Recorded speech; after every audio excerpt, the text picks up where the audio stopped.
Pope John Paul I was born Albino Luciani in 1912 and ordained a priest in 1935.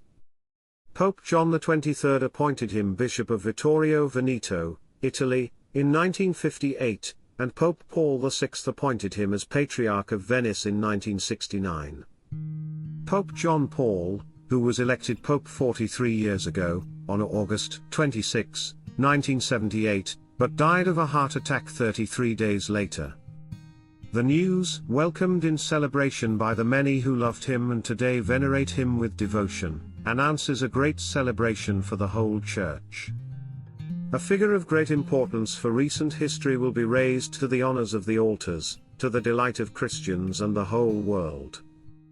After the go-ahead by the cardinals, in fact, now only the signing of the decree by Pope Francis is missing. The beatification of Pope John Paul I is now expected as something certain.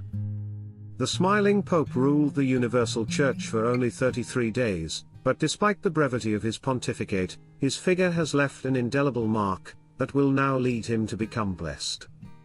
Pope John Paul I was suddenly struck down by a heart attack in 1978. There has always been a significant aura of mystery around his death because of its unexpectedness. His death was in fact a destabilizing event to say the least, and shocking for the Church and for the whole world, given that he was a young pope, only 66 years old, and just elected, 33 days before. He had no apparent health problems, but his death came as sudden as a bolt from the blue. His cause for canonization formally opened in November 2003, 25 years after his death, and was formally submitted to the Vatican in October 2016. A year later, in November 2017, Pope Francis approved of Luciani's heroic virtue, allowing him to be declared venerable, and moving him forward on the path to beatification.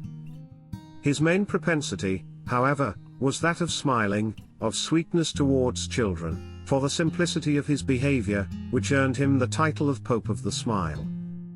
He was a staunch anti-communist and fervent supporter of the Second Vatican Council, an advocate of a poor church and for the poor, and he was also a very loyal and uncompromising man towards injustice and dishonesty.